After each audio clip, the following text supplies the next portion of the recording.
ఇప్పుడు ఎవ్వలని అట్కాయించినా గుర్రు గర్ర అంటురు పబ్లిక్ అంతా. ఇది అది అని గాదు. ఏ పథకం గురించి అరుసుకుందామన్నా పోయినోళ్ళని తిడుతున్నారు, సర్కార్‌ని జోపుతున్నారు మాటలతోని. అట్లనే ముసలోళ్ళ తానికి పోయి అడిగినా గూడా ఇగో గిట్లా తిడుతున్నారు పెన్షన్ గురించి.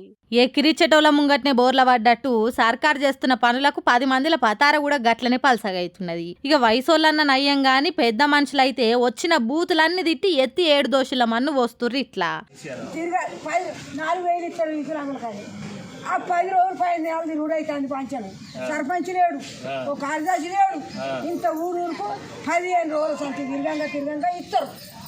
కాంగ్రెస్ ఏమంటారు వాళ్ళ ఇత్తి ఆవిడైనా వాళ్ళెవరయ్యా కాంగ్రెస్ మన ఊరు కాడ వచ్చి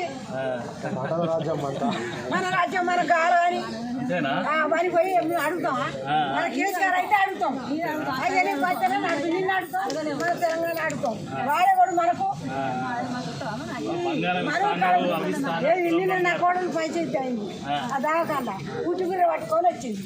ఆయన ఉండగా పైసలు ఇచ్చేది, అంగీలు పంపేది, సరుకులు పంపేది.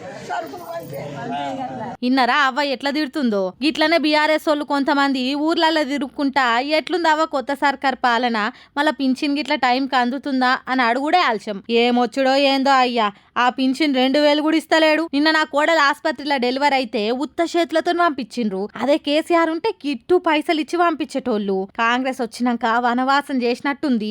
వాడెవడు కాంగ్రెస్ వాడు, వాడిని పోయి పింఛన్ ఇస్తలేదని అడుగుతామా?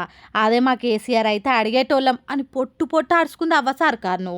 ఈమెనే అని కాదు, పార్టీ పాలన ఎట్లుందని అడిగిన ప్రతి ఒక్కరు గిట్లనే బూతులతో ఇచ్చి పడేస్తురు సర్కార్ను. ఇక ఇది చూసిన చాలా మంది కూడా ఎట్లుండే తెలంగాణ, ఎట్లయిపోయే తెలంగాణ అని మాట్లాడుకుంటుర్రు రచ్చబండల కాడ కూసోని.